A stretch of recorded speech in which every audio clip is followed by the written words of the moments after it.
안녕하십니까. 오늘 사순절 첫 주간이고요. 제가 오늘 교회에 올라오면서 목련이 움튼 것을 보았습니다. 이제 봄이 우리를 향해서 다가오고 있고 사순절기를 맞이하면서 예수님의 십자가와 또 이 땅에서의 삶과 사역을 이렇게 묵상하는 귀한 절기를 맞게 되었고, 특별히 최준 목사님 안식 기간을 가지면서 제가 오늘 여러분과 말씀 나누게 되어서 영광으로 생각합니다. 오늘 본문 우리 마가복음 말씀 읽었고요. 제목은 광야의 기억, 광야의 꿈, 이런 제목을 잡아보았습니다. 작년 2023년 하반기에 큰 인기를 끌었던 드라마가 있습니다. 연인이라고 합니다. 보신 분들도 있을 것 같은데요. 조선시대 병자호란을 배경으로 엇갈리는 연인들의 애틋한 사랑과 백성들의 생명력을 다룬 휴먼 멜로 사극 드라마라고 위키백과에 나와 있습니다. 그 드라마 결말 부분에 갔을 때 남자 주인공 이장현이 우여곡절 끝에 사랑하는 여자 길채와 함께 하게 됩니다. 하지만 길채와 다른 이들을 보호하기 위해 자기가 대신 붙잡혀서 고문을 당하게 됩니다. 그 과정에서 머리를 심하게 다치게 되는데요. 그래서 그는 기억상실증에 걸립니다. 기억을 잃어버린 이장현이 그토록 사랑하는 길채를 전혀 알아보지 못하고 그녀를 무례하게 대하고 아주 무정하게 대합니다. 그 장면을 보면서 저는 참 안타까웠습니다. 기억이라는 것이 그런 것 같습니다. 우리를 우리 자신이 되게 하는 그것이 바로 기억입니다. 기억이 없어지면 우리 자신도 없어집니다. 그 속에 우리의 희노애락이 녹아 있고 우리의 소망과 욕망과 절망, 후회까지도 다 기억 속에 남아서 그것이 지금의 우리를 이루고 있습니다. 신앙도 크게 다르지 않습니다. 하나님을 알고 믿었던 지난 세월, 그것이 수십 년이든 아니면 몇 달이든 그 세월 동안 우리가 듣고 깨달았던 말씀들이 있습니다. 그 중에 어떤 말씀은 우리의 가슴을 때렸습니다. 그리고 간절한 마음으로 그 말씀 듣고 우리가 하나님께 드렸던 기도가 있습니다. 벅찬 기쁨으로, 깊은 슬픔으로 하나님께 드렸던 찬양들이 있습니다. 그것들이 지금 우리의 신앙을 만든 퍼즐 조각들입니다. 명확히 생각나지 않는 기억들, 그것도 기억입니다. 어렴풋하지만 하나님이 우리 각자에게 말씀하셨을 때 우리 마음을 만져주시고 우리에게 힘과 위로를 주셨던 순간들이 있지 않습니까? 그것들이 지금 우리가 이곳에 나와 하나님을 예배하고 고백하게 하는 밑거름이 되어 주었습니다. 저는 오늘 그 기억들을 광야라고 하는 배경에 겹쳐보고자 합니다. 우리의 삶을 바꾸고 우리의 신앙을 자라게 했던 그 일들을 광야라고 하는 무대에 올려놓고 바라보고자 합니다. 여러분은 광야 하면 어떤 이미지가 떠오릅니까? 광야에 가보신 적이 있나요? 우리나라에 광야라고 하는 게 있습니까? 저는 잘 모르겠습니다. 제가 대학 다닐 때 학생들 사이에서 많이 불렸던 노래가 있는데요. 광야에서 이런 노래가 있습니다. 그 노래 중에 해 뜨는 동해에서 해 지는 서해까지 뜨거운 남도에서 광활한 만주벌판이라는 가사가 나옵니다. 한반도 어디가 아니고 저 북쪽 만주벌판을 광야라고 하는 것 같습니다. 아마 우리 민족이 통일되고 그렇게 되어서 자유롭고 평등하고 하나 된 그런 세상을 광야에 빗대서 표현한 것 같습니다. 비슷한 맥락에서 저항시인 이육사의 광야라는 시도 있습니다. 까마득한 날에 하늘이 처음 열리고 어대 닭 우는 소리 들렸으랴. 모든 산맥들이 바다를 연모에 휘달릴 때도 차마 이곳을 범하던 못하였으리라. 끊임없는 광음을 부지런한 계절이 피어선지고 큰 강물이 비로소 길을 열었다. 지금 눈 내리고 매화향기 홀로 아득하니 내 여기 가난한 노래의 씨를 뿌려라. 다시 천고의 뒤에 백마 타고 오는 초인이 있어 이 광야에서 목 놓아 부르게 하리라. 이런 시입니다. 광복을 열망하며 민족의 해방을 이끌 지도자를 기다린다는 그런 주제입니다. 여기서도 광야는 외세의 지배에서 벗어나 순수한 자유를 누리는 우리 민족을 표상합니다. 성경의 광야는 어떤가요? 성경은 그 성경이 쓰여진 지리적 배경은 팔레스타인이라고 하는 지역인데요. 이 팔레스타인은 동쪽과 남쪽으로 끝없는 불모지가 펼쳐져 있습니다. 사하라 사막 같은 모래 사막은 아닙니다. 하지만 물이 희박하고 건조한 땅입니다. 풀과 나무도 많지 않고 농사가 거의 불가능한 그런 곳입니다. 사람이 살기 힘들죠. 기껏해야 오아시스나 간헐천을 따라 양 몇 마리, 염소 몇 마리를 몰고 다니는 베두인 같은 유목민들이 흩어져 사는 곳입니다. 이집트에서 이스라엘 사이에 시나이 반도라는 큰 땅이 있습니다. 그 땅은 거의 광야로 이루어져 있습니다. 그곳을 옛날 이스라엘 백성이 방랑하며 40년 세월을 보냈습니다. 물도 없고 먹을 것도 없는 그곳을 지나면서 이스라엘 백성은 언젠가 다다를 약속의 땅, 젖과 꿀이 흐르는 땅을 갈망했을 것입니다. 그 40년 세월을 흔히 연단의 기간, 훈련 과정이라고 우리는 생각합니다. 실제로 구약 성경을 읽어보면 그들은 혹독한 시련 그리고 시험의 시간을 거쳤습니다. 마실 물과 음식이 부족하고 천막에서 자야 되고 떠돌이로 긴 세월을 지내는 건 분명 연단이고 훈련입니다. 하지만 반대로 생각해 보면 그렇게 어렵고 힘든 곳이었기에 광야는 이스라엘을 이스라엘 되게 만든 모태였다고 할 수 있습니다. 만약 이집트에서 나오자마자 한두 주 만에 바로 가나안에 들어가 정착했다면 어땠을까요? 만약에 그랬다면 이스라엘 백성이 야훼 하나님 한 분만을 섬기는 그 신앙을 붙들고 수백 년을 존재할 수 있었을까요? 언약을 받은 믿음의 조상 아브라함과 이삭과 야곱의 자손들이었지만 그들은 이집트에서 400년을 살았습니다. 생각해 보십시오. 그 400년간 그들은 언약 백성이라고 하는 자기들의 정체성을 간직하고 있었을까요? 게다가 그들은 출애굽하기 전 얼마 동안, 오랫동안 파라오의 노예였습니다. 출애굽하자마자 하나님께서는 그들을 시내산에 멈춰 세우고 40일간 천둥과 번개, 구름과 바람 가운데 나타나셨습니다. 모세를 불러서 언약과 계명을 주시고 거의 민족을 개조하는 수준으로 새로운 생활 방식, 새로운 규범, 새로운 윤리를 그들에게 요구하셨습니다.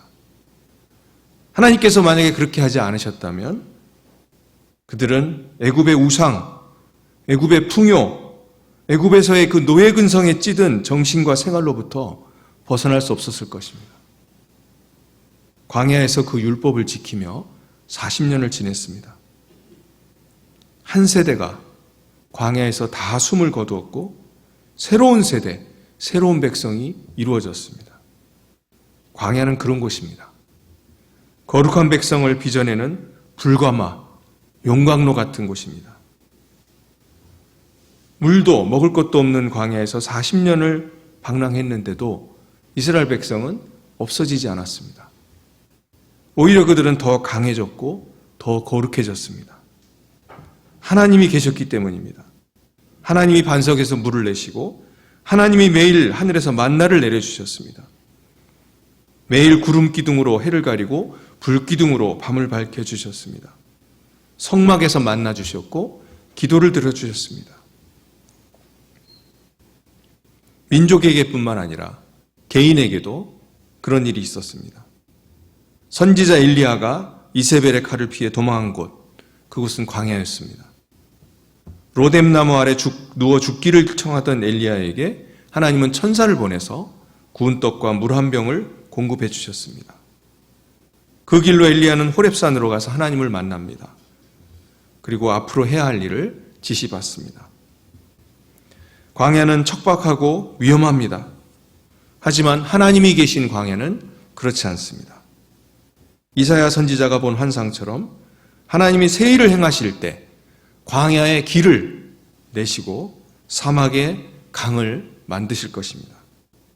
그래서 하나님 백성에게 마시게 할 것입니다. 성경의 마지막 책 요한계시록에 많은 환상이 펼쳐지는데 그중 한 환상에서 요한은 해를 옷 입은 한 여자가 아들을 낳는 환상을 봅니다. 그 아들은 예수 그리스도이시고 그 여자는 이스라엘 언약 백성 그리고 하나님 백성 교회입니다. 여자와 아들을 용이 삼키려고 위협하고 있습니다. 그때 여자는 광야로 도망해서 거기 1260일 동안 양육받습니다.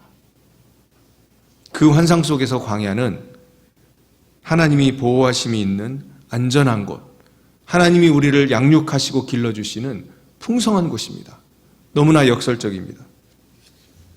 이제 복음서 말씀으로 돌아옵니다. 오늘 복음서 말씀에는 광야에서 두 가지 일이 벌어지고 있는 것을 우리에게 말해줍니다. 먼저 외치는 자 요한의 소리가 들립니다.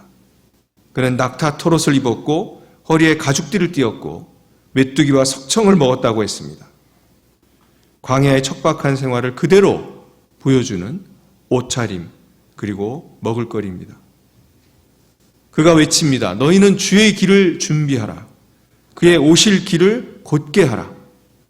주님을 맞이할 마음의 준비, 곧 회개하라는 외침입니다.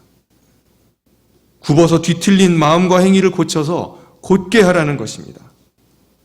그리고 요한은 요단강에서 세례를 베풉니다. 그곳이 정확히 어디였는지 알 수 없습니다. 아마 광야에서 가까운 요단강의 지류일 것입니다. 만약 요한이 저처럼 말쑥한 양복을 차려입고 도시 한가운데 나타나서 외쳤다고 생각해 보십시오. 사람들이 그의 말에 귀를 기울였겠습니까? 그는 낙타 토롯과 가죽띠로 대표되는 그의 광야적 삶, 그 삶이 그의 말에 권위와 신뢰를 실어주었습니다. 그는 회개와 절제와 하나님을 의지하는 삶을 자기의 모든 삶으로 내면화했었습니다. 도시에 세련되고 편안한 삶에 빠져들지 않고 거칠고 척박한 광야에서 춥고 딱딱하고 메마르고 배고픈 일상을 살았습니다. 그것이 하나님 없이 사는 인간의 참 모습이라는 것을 그는 가슴에 새겼습니다. 광야에서의 삶은 한순간도 하나님을 의지하지 않고는 살기 힘든 삶입니다. 하나님을 잊어버릴래야 잊어버릴 수 없는 그런 삶입니다. 그런 그의 외침이었기에 거기에는 진심이 있었고 진정성이 있었습니다. 사람들은 요한의 외침에 찔림을 받고 요단강으로 나와 회개하고 세례받았습니다. 그곳으로 예수님이 나아오십니다. 요한에게 세례를 받고 물에서 올라오실 때 하늘이 갈라집니다. 성령이 비둘기같이 내려옵니다. 너는 내 사랑하는 아들이다. 내가 너를 기뻐한다는 소리가 들려옵니다.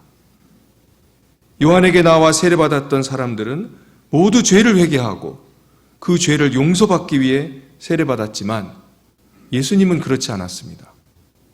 예수님은 죄가 있어서 죄를 용서받기 위해 세례받은 것이 아니었습니다. 바울이 로마에서 말했듯 세례라는 의식에는 죽음과 부활의 의미가 담겨 있습니다. 물에 잠겨 죽었다가 물에서 올라오며 살아나는 것입니다. 죄에 대하여 죽고 하나님에 대해 사는 삶, 그것을 세례가 나타내 줍니다. 예수님의 죽음, 예수님의 세례는 죄를 없애기 위한 것이었지만 자신의 죄가 아니라 온 인류의 죄를 위해서였습니다. 그리고 그는 살아나셨습니다. 하나님 보좌 우편에 앉으셨습니다. 예수님이 묘단강 물에서 올라오실 때 일어난 일들은 예수님의 승리, 예수님의 승천, 그리고 높아지심을 보여줍니다. 이렇게 광야에서 예수님은 자신을 드러내시고 십자가와 죽음의 사역을 예고하셨습니다. 그리고 바로 이어서 예수님은 광야로 쫓겨납니다. 우리 성경 말씀에 성령이 예수를 몰아냈다 이렇게 되어 있습니다.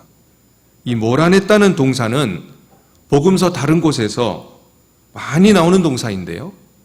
예수님께서 귀신을 쫓아내실 때 그 행동을 묘사하는 동사, 똑같은 동사입니다. 그렇게 예수님은 성령에게 쫓겨나셔서 밀려서 광야로 들어갔습니다. 광야는 하나님 없이 살아가는 인간의 상태를 표상합니다. 물질과 풍요와 편안함이 주는 껍데기를 다 걷어내고 나면 우리의 내면은 광야와 같아집니다. 우리 스스로를 기름지게 하고 안전하게 할 그 어떤 것도 없는 그런 상태가 바로 우리의 내면입니다. 우리는 종종 드라마를 보면서 즐거워하고 멋진 예술작품을 보면서 감동하고 아주 기가 막힌 유머를 들으면서 깔깔대고 웃습니다. 그리고 우리 사이에도, 교회 밖에 있는 사람들 사이에도 사랑이 있고 우정이 있습니다. 의리가 있습니다. 이런 것들이 얼마간 우리의 삶에 보람과 의미를 줍니다. 하지만 그런 것들은 오래가지 못합니다. 영원하지 못합니다. 우리는 모두 다 언젠가 저와 여러분 모두 다 딱딱한 해골로 변할 것입니다. 흙부스러기로 변할 것입니다. 먼지로 돌아갈 것입니다. 그것이 바로 우리입니다. 사실 예수님은 그런 광야에 어울리지 않는 분입니다. 방금 그는 하나님의 아들이라고 선포된 분입니다. 하나님의 아들이 사람이 되실 때 그것은 광야로 내쫓기는 것처럼 그렇게 과격하고 갑작스러운 떨어짐, 그렇게 갑작스러운 내던져짐 같은 것이었습니다. 그래서 예수님이 광야로 내몰리는 그 장면은 바로 성육신의 상황을 생각나게 합니다. 광야에서 예수님은 40일을 계셨고 사탄에게 시험 받으셨습니다. 무슨 시험을 어떻게 받았는지 마가는 우리에게 알려주지 않습니다. 물론 우리에게는 다른 두 복음서가 있기 때문에 마태복음서와 누가복음서를 통해 그 시험이 무슨 내용이었는지 알고 있습니다. 마가는 그 내용을 과감하게 생략합니다. 우리로 하여금 예수님이 40일간 광야에 계셨다는 바로 그 사실에 집중하게 합니다. 40일간 광야에서 혼자 지내면 수많은 위험이 다가올 것입니다. 배고픔과 목마름은 말할 것도 없고 외로움과 절망과 공포, 허무가 마치 바위처럼 짓누를 것입니다. 단지 3가지 시험뿐이었겠습니까? 마가가 3가지 주요한 시험 이야기를 생략했지만 그 대신에 다른 두 복음서 저자가 기록하지 않았던 디테일을 우리한테 기록해 주었습니다. 광야에서 예수님은 들짐승과 함께 계셨고 천사들의 섬김을 받았다. 이것이 무슨 의미일까요? 많은 주석가들이 제각각 다른 의견을 내놓았습니다. 어떤 사람들은 이 바로 앞에 나왔던 사탄의 시험, 그 시험과 이 들짐승이 관련이 있다고 봅니다. 사탄의 세력과 한패가 되어서 예수님을 위협하고 괴롭혔을 거라고 합니다. 늑대나 사자와 같은 맹수들이 예수님을 공격했을 법합니다. 물론 예수님은 그들을 제압하고 승리하셨겠지만요. 또 다른 사람들은 마가복음이 로마의 네로 황제 치하에 있는 교회에 쓰여졌다는 사실, 그 사실을 염두에 두고 이 구절을 해석합니다. 네로 황제는 로마에 불을 지르고 그 책임을 기독교인들에게 돌렸습니다. 그리고 기독교인들에게 무서운 박해를 가했습니다. 그 박해의 방법 중에 하나는 원형 경기장에 기독교인들을 몰아넣고 맹수에게 찢겨 죽게 하는 그런 박해도 있었습니다. 그런 박해에 직면한 신자들에게 마가의 이 기록은 용기와 소망을 주었을 것입니다.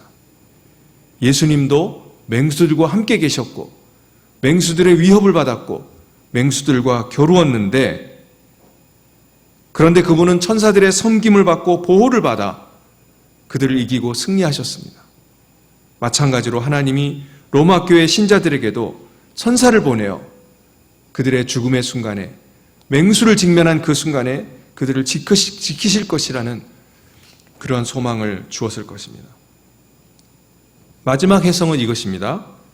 예수님이 광야에서 들짐승들과 싸웠다거나 그들과 겨루어 이겼다고 보지 말고, 왜냐하면 복음서 말씀에는 그런 말씀이 나오지 않기 때문입니다. 단지 예수님이 광야에서 들짐승들과 함께 계셨다라고만 되어 있습니다. 이것은 들짐승들과 공존하고 더 나아가 그들과 화해하고 평화를 이루는 그러한 상황을 보여줄 수 있습니다. 사나운 들짐승들이 인간과 평화롭게 공존하는 세상, 그런 세상이 어디 있습니까? 성경에 있습니다. 창세기 3장 에덴 동산에서 하나님이 지으신 들짐승들, 늑대와 호랑이와 사자들을 아담에게 이끌어 오셨고 아담이 그들 각자에게 이름을 주었습니다. 그들을 다스린 것입니다. 들짐승들은 아담의 다스림에 순복하여 평화롭게 살아갔습니다. 바로 그런 태초의 에덴이 예수님을 통해 광야에서 이루어지고 있다고 보는 것입니다. 들짐승과 사람이 평화롭게 공존하는 모습은 이사야의 환상에도 나옵니다. 이사야 11장 6절 이하에 이렇게 말씀합니다. 그때 이리가 어린 양과 함께 살며 표범이 어린 연소와 함께 누우며 송아지와 어린 사자와 살찐 짐승이 함께 있어 어린아이에게 끌리며 암소와 곰이 함께 먹으며 그것들의 새끼가 함께 엎드리며 사자가 소처럼 풀을 먹을 것이며 젖먹는 아이가 독사의 구멍에서 장난하며 젖된 어린아이가 독사의 굴에 손을 넣을 것이라. 내 거룩한 산 모든 곳에서 해됨도 없고 상함도 없을 것이니 이는 물이 바다를 덮음같이 여호와를 아는 지식이 세상에 충만할 것입니다. 이런 세상을 예수님이 광야에서 미리 이루신 것입니다. 저는 이 마지막 해석을 좋아합니다. 이 해석이 맞는지 틀리는지 저도 알 수 없지만, 그러나 예수님이 능히 그렇게 하실 수 있는 분이라고 믿습니다. 광야가 비록 척박하고 위험한 곳이지만 하나님의 아들의 임재와 능력으로 평화롭고 안전이 보장되는 그런 곳으로 변할 수 있습니다. 이제 우리에게로 돌아옵니다. 우리는 광야의 기억을 갖고 있습니다. 누군가의 외침을 듣고 누군가의 전도를 받고 어떤 성경 말씀 한 구절을 읽다가 우리는 광야로 이끌려 들어왔습니다. 거기서 단독자로 1대1로 하나님을 배웠습니다. 우리 자신의 죄와 죽음을 똑바로 쳐다보면서 우리는 벌벌 떨면서 하나님 앞에 회개했습니다. 거기서 우리는 하나님의 자녀로, 하나님의 백성으로 태어났습니다. 회심의 순간만이 아니라 그 후로도 때때로 혹은 자주 우리는 광야로 불려나갔습니다. 물질이나 명예나 모든 헛된 욕심들로 우리를 치장할 필요가 없는 곳, 하나님 앞에 우리를 있는 그대로 보여드릴 수 있는 곳, 그곳으로 우리는 나갔습니다.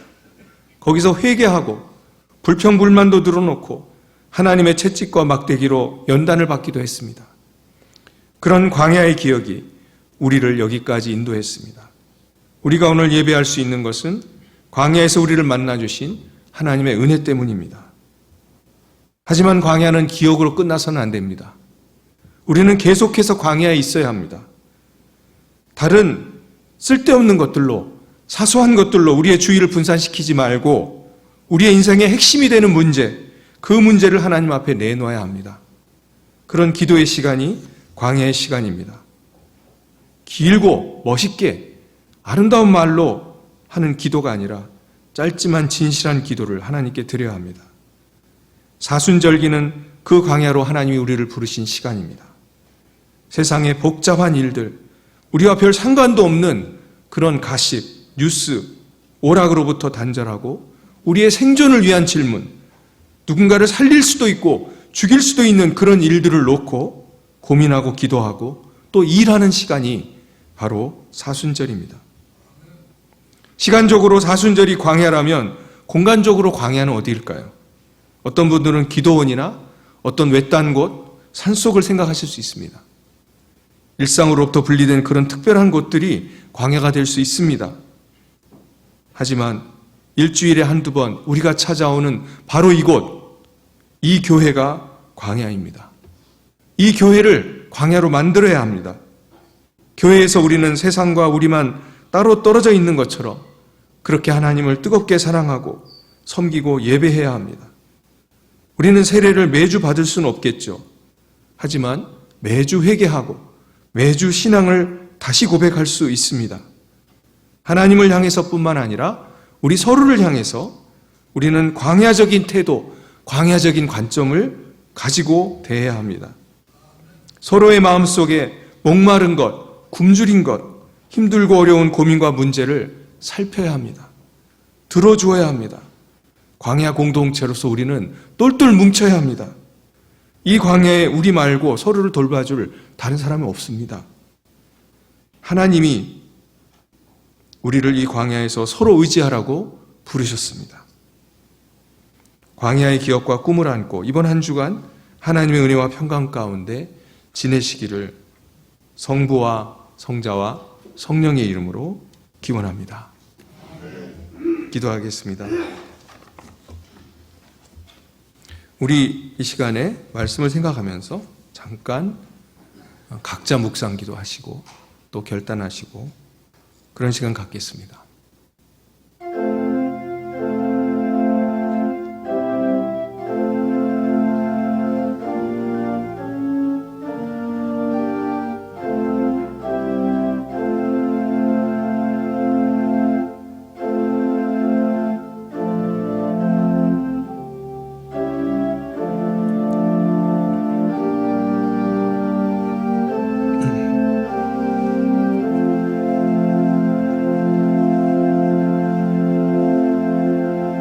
하나님 아버지, 오늘 우리를 이 광야로 불러주신 것을 감사합니다. 지난날 우리와 함께 하셨고 우리에게 말씀하셨고 또 우리를 양육하여 주신 그 하나님의 사랑을 찬양하고 또 마음에 새깁니다. 우리가 이 시간에 서로를 광야를 거쳐 새로운 백성으로 태어난 존재로 바라보게 하시고 우리 자신을 다시 한번 하나님께 드리게 하여 주시옵소서. 사순절기를 지나면서 하루하루 말씀과 기도 가운데 침잠하게 하시고 그 속에서 하나님의 음성을 들으며 우리 삶의 지표를 찾아가는 저희들 되게 하여 주시옵소서. 예수님의 이름으로 기도합니다. 아멘.